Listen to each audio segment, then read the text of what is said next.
শুটকি তৈরিতে কেমিক্যাল হিসেবে যেটা সবচেয়ে বেশি ইউজ করা হয় সেটাকে হলো সোবিক্রোম বলা হয়।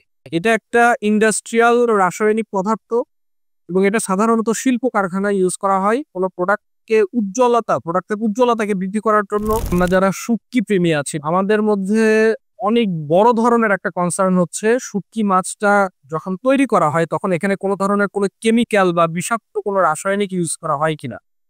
দেখুন, বাস্তবতাটা হচ্ছে যারা আমরা এটা নিয়ে একটু রিসার্চ করেছি বা একটু সামান্য একটু পড়াশোনা করে জেনেছি তারা অনেকেই জানে যে ডিডিটি নামক একটা কেমিক্যাল আছে যেটা বহুলাংশে এই শুটকি তৈরিতে ইউজ করা আসলে হতো। এটা এখন একটা ওইরকম ভাবে ইউজ করা হয় না। আসলে বাস্তবে কি আমাদের অভিজ্ঞতা শুটকি তৈরিতে মোটামুটি প্রায় ৪ বছর বা এরও বেশি। এই শুটকির জন্য আমাদের এত জায়গায় যেতে হয়েছে, এত রিসার্চ, জায়গায় যাওয়া, এত মানুষের সাথে কথা বলা যারা শুটকি একদম মাঠ পর্যায়ে প্রোডাকশন করেন। হ্যাঁ, আমরা কি করে প্রোডাকশন করব, তাদের চেয়ে আমাদের শুটকির পার্থক্য কতটুকু ভালো হবে। এর সবকিছু করতে যেয়ে আমরা যেটা দেখেছি যে বর্তমানে শুটকি তৈরিতে কেমিক্যাল হিসেবে যেটা সবচেয়ে বেশি ইউজ করা হয় সেটাকে হলো সোবিক্রোম বলা হয়। এটা একটা ইন্ডাস্ট্রিয়াল রাসায়নিক পদার্থ এবং এটা সাধারণত শিল্প কারখানায় ইউজ করা হয় কোনো প্রোডাক্টের উজ্জ্বলতাকে বৃদ্ধি করার জন্য।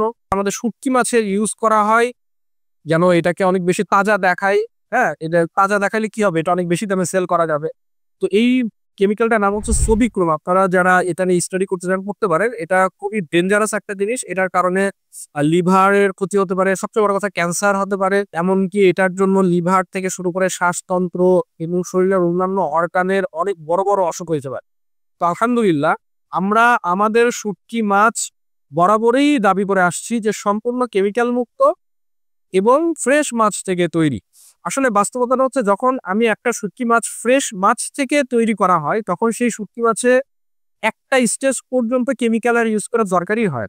অনেক অসাধু ব্যবসায়ীরা কেমিক্যাল ইউজ করেন এজন্য যে মাছটা থেকে ওনারা শুটকি তৈরি করছেন সেই মাছটা হচ্ছে পচা মাছ বা নরম হয়ে গেছে এরকম মাছ, যেটা রিজেক্ট করে দেওয়ার মতো বা ফেলে দেওয়ার মতো মাছ।